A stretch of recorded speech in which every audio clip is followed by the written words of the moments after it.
여러분 안녕하십니까? 계속해서 뉴스투데이 제주입니다. 서귀포시 수돗물에서 발견된 유충이 취수원인 강정천에서도 확인되면서 환경부가 제주 지역 정수장에 대한 전수조사에 착수했습니다.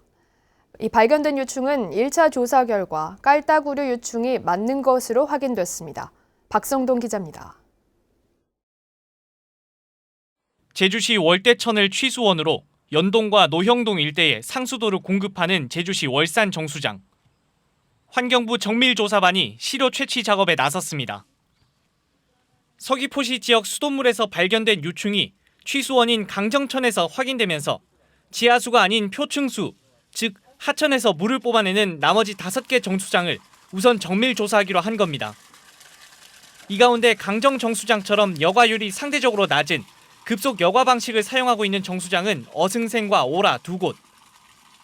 환경부 조사반은 비슷한 정수 상황에서 유충 발생과 유입 여부를 집중 조사한 뒤 도내 17개 정수장으로 조사를 확대할 계획입니다. 시험을 돌아가면서 봐야 되냐. 유충이 유입할 수 있는 조건이 되는지. 아니거든요. 그러니까 이쪽에 얘들 있는지 없는지 살고 있는지. 서귀포시 지역에서 추가 접수된 수돗물 유충 신고는 어제 하루에만 21건. 지금까지 29건이 접수된 가운데 발견된 유충은 1차 조사 결과 깔따구류의 유충인 것으로 확인됐습니다. 깔따구류는 주로 하천에서 서식하면서 성충이 되면 날벌레가 되는데 종류가 수백여 종에 이르기 때문에 정확한 생물종 확인은 다음 주쯤 나올 예정입니다. 머리 쪽 바로 아래 작은 발 같은 돌기가 나 있습니다. 그래서 형태적으로 그런 좀 특징이 있고요. 대량으로 취급 시에 알레르기를 일으킬 수 있는 알러지 원으로 보고된 사례는 몇 개 있습니다. 지난 7월 인천에서 수돗물 깔따구 사태가 발생하자 제주도가 정수장을 점검해 깔따구 유충이 없다며 안전하다고 밝힌 지 불과 석 달 만에 유충이 확인된 겁니다. 갖고 있는 자료만 가지고 판단을 했었거든요. 그렇게 많다는 거는 저희는 몰랐습니다. 저희들이 전문가가 아니기 때문에. 환경부는 이번 유충 발생 사태에 대한 원인 조사 결과를 다음 달까지 도출한다는 계획인 가운데 제주도의 판단과 다르게 수돗물에서 깔따구류가 확인되면서 명확한 유입 원인 파악이 시급해지고 있습니다. MBC 뉴스 박성동입니다. 서귀포 수돗물 유충 사태에 학교 급식 위생 관리에도 비상이 걸렸습니다. 제주도 교육청은 아직까지 도내 학교 급식 시 수돗물에서 유충이 발견됐다는 신고는 없지만 각급 학교에 공문을 보내 이상 여부를 확인하고 식단에 생채소나 과일은 가급적 지양하고 가열 조리 음식 위주로 제공하라고 안내했습니다. 교육청은 유충이 확인된 서귀포시 강정 정수장에서 상수도를 공급받는 초중 고교는 14곳이며 상황이 심각해지면 생수를 이용해 급식을 제공하는 방안도 고려하고 있다고 밝혔습니다. 한편 서귀포시는 강정정수장 권역 9개 동주민센터에 주민들을 위한 삼다수 2만 병을 배분했습니다. 제주에서 독감 백신을 맞은 뒤 숨진 60대에 대한 역학조사가 진행 중인 가운데 같은 백신 접종자 절반과 연락이 닿지 않는 것으로 확인됐습니다. 제주도는 숨진 60대와 같은 병원에서 지난 19일부터 사흘 동안 같은 종류의 백신을 맞은 도민 188명 가운데 지금까지 95명이 건강에 이상이 없는 것으로 확인됐고 나머지는 증상 여부를 확인 중이라고 밝혔습니다. 제주도는 현재까지 백신과 사망의 직접적인 인과성이 확인되지 않고 전국적으로도 중증 이상 반응 사례가 많지 않은 점을 고려해 접종은 계속 진행한다고 밝혔습니다. 한편 숨진 60대에 대한 부검은 오늘 진행될 예정입니다. 제주도의회 행정자치위원회 행정사무감사에서 원희룡 제주도지사의 잇따른 대권 행보에 대한 질타가 쏟아졌습니다. 특히 휴가 중에 보수진영 전현직 의원 모임인 마포 포럼에 참석한 원희룡 지사가 관용차를 사용하고 공무원들의 도움을 받은 것은 규정을 위반한 것이라며 감사 청구를 검토하기로 했습니다. 오승철 기자의 보도입니다. 원희룡 지사가 취임한 이후 연평균 출장은 113일, 코로나19로 방역과 경기 회복에 지역사회가 전력을 쏟고 있는 올해도 출장일이 67일이나 됐다며 도정 공백을 우려하는 질타가 터져나왔습니다. 정책 결정자로서의 역할을 하고 판단을 해주셔야 되는데 저희가 볼 때는 너무 우려스럽다.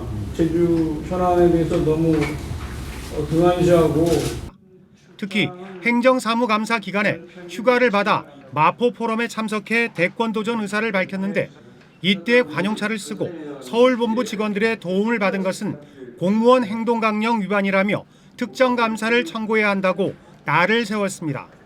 지사께서 휴가차 갔는데 관용차 쓰는 거, 그리고 이제 그 공무원들이 이제 사적 근무를 제공했다고 한다면 그 심각한 공무원 윤리 위반이죠. 맞지 않습니까? 제가 지금 여기서 그 답변을 드릴 수는 없는 게 내용을 알 수가 없으니까 자꾸 이렇게 전제라고 말씀하시면은 제가 어떻게 답변을 드려야 되겠습니까? 측근 인사도 도마에 올랐습니다.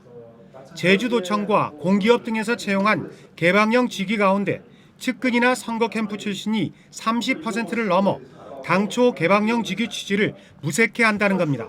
서울에 있는 멤버들이 상당히 많아요. 그분들이 일로절로 로빈해서 들어온 거 있고 다 저기 여의도 지식포럼 출신들 아닙니까? 이런 식으로 펌나르게 하니까 제주도정이 제대로 돌아갑니까? 제주형 뉴딜과 행정구역 개편 등에 대한 현안 질문도 나왔지만 원희룡 지사의 대권 행보 비판에 모두 묻히고 말았습니다. MBC 뉴스 오승철입니다.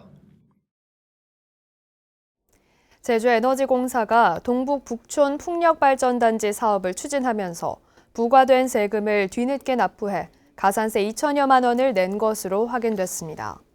도의회 김경미 의원은 농수축 경제위원회 행정사무감사에서 에너지공사가 동북 북촌 풍력단지의 관리동과 변전동 건물에 대한 취득세 5,100만 원을 3년이 지난 최근에야 납부하면서 가산세만 2,400만 원을 납부하게 됐다고 지적했습니다. 이에 대해 황우현 에너지공사 사장은 사업 초기 업무 담당자들이 미숙한 측면이 있었다고 시인했습니다.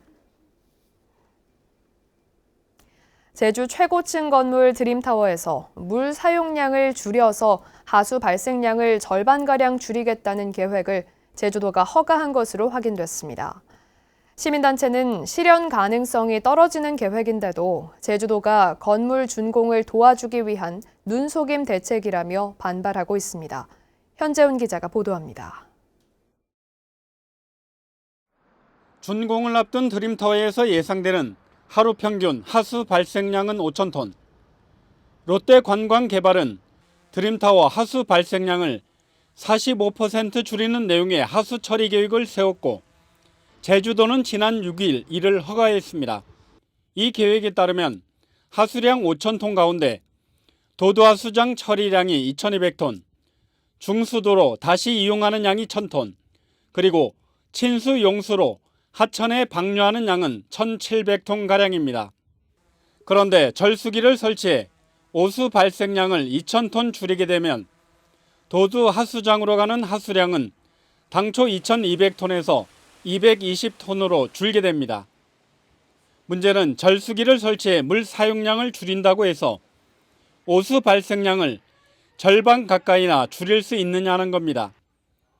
시민단체는 일부 학교에 대한 실증 결과 절수기기를 활용한 저감량은 20% 수준이라며 현실성이 떨어지는 계획이라고 지적하고 있습니다. 그 통계상으로는 50%까지 되는 곳이 있다 하는데 아직 실증적으로 이렇게 30% 넘게 물 사용량을 줄였다 하는 데이터는 없습니다. 이에 대해 제주도는 절수기기 설치로 오수 발생량을 50%가량 줄일 수 있다는 에너지연구원의 연구 결과를 바탕으로 드림타워는 45%를 적용했다고 밝혔습니다. 또 제주 롯데호텔과 라마다호텔의 경우 절수기기를 운영해 50%가량 줄어든 사례도 참고했다는 겁니다. 오수 계획 발생량은 4,968톤인데 거기에서 45%를 했을 때는 2,236톤이 나와요. 그리고 국책연구원에서 이렇게 해서 전체적으로 이제 전국적으로 이제 활용을 하고 있는 것 중에 도두 처리장의 하수 처리 포화 문제로 드림타워 측이 오수 발생량을 대폭 줄이는 계획을 내놨지만 실현 가능 여부는 실제로 운영을 해봐야 검증이 가능할 것으로 보입니다. MBC 뉴스 현재훈입니다.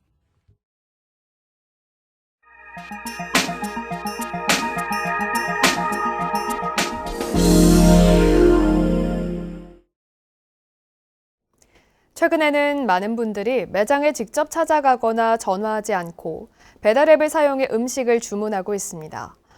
지역 소상공인들이 수수료 부담을 덜기 위해 직접 배달앱을 추진해 눈길을 끌고 있습니다. 목포 박영훈 기자가 취재했습니다. 1년 반 전 문을 연 전남 목포의 한 중화요리 전문점. 매출의 60% 이상이 배달앱 주문입니다. 문제는 수수료. 대형 앱 회사들에 내는 수수료는 광고료를 포함해 8%에서 16%로 부담이 적지 않습니다. 매출의 한 60% 이상을 어플로 이렇게 주문을 받고 있어요. 이런 점에서 봤을 때 자영업자들은 앞으로 도저히 어플에 어떤 변화가 없으면 살아나갈 수가 없다. 이 같은 수수료 부담을 줄이겠다며 목포 지역 소상공인들이 직접 나섰습니다. 가칭 목포 배달앱이 책정한 수수료는 3%. 일정 규모 이상의 지역 화폐를 사용하는 소비자들에게는 10%의 적립금도 돌려줄 예정입니다. 3억 원에 이르는 앱 개발비는 시민주 공모 방식으로 진행하고 1,500개 이상의 업체를 가맹점으로 확보하겠다는 계획입니다. 목포 배달앱은 광고비가 없고 3% 착한 수수료로 월 1,500만 원 매출 시 최대 150만 원을 절약할 수 있습니다. 2달여간의 준비 기간을 거쳐 내년 초 출시 목표인 목포 배달앱.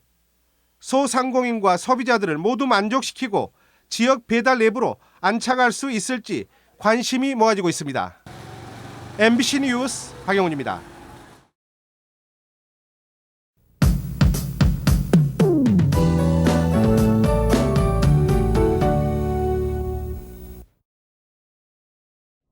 오늘은 서리가 내리기 시작한다는 절기 상강입니다. 찬 공기가 남하하면서 매서운 가을 추위가 찾아왔는데요. 제주시의 한낮 기온이 16도에 그치면서 어제보다 4도가량 낮겠습니다. 한편 남부를 제외한 제주 전 지역에는 강풍주의보가 발효 중인데요. 찬바람이 강하게 불면서 체감온도는 더 낮겠습니다. 아침 출근길 옷차림 따뜻하게 하셔야겠고요. 한라산 정상 부근에는 기온이 영하로 내려가면서 얼음이 어는 곳이 있겠습니다. 안전사고에 주의하셔야겠습니다. 오늘은 바람이 강하게 불면서 미세먼지 농도는 보통 수준 예상됩니다. 다만 바람이 강하게 부는 만큼 시설물 관리 잘 해주셔야겠는데요. 오늘 아침 북서부 지역과 산지를 중심으로는 빗방울이 떨어지는 곳이 있겠고요. 높은 산지에는 눈이 날릴 가능성이 있겠습니다. 그 밖의 지역에는 대체로 구름 많다가 오후부터 차차 흐려지겠습니다. 다음은 자세한 지역별 날씨입니다. 현재 기온 북부와 서부가 14도, 동부 13도, 남부는 12도를 보이고 있습니다. 낮 최고 기온은 남부가 18도, 동부 17도, 북부와 서부가 16도로 예상됩니다. 오늘 아침 도서 지역에는 강풍특보가 발효 중인 가운데 낮 최고 기온이 17도를 보이며 쌀쌀하겠습니다. 현재 남부 앞바다를 제외한 제주 전해상과 남해 서부 먼바다에는 풍랑주의보가 발효 중입니다.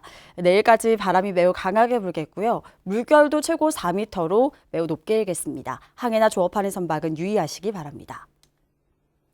오늘 아침 제주공항은 구름 많은 가운데 항공편은 정상 운항되고 있습니다.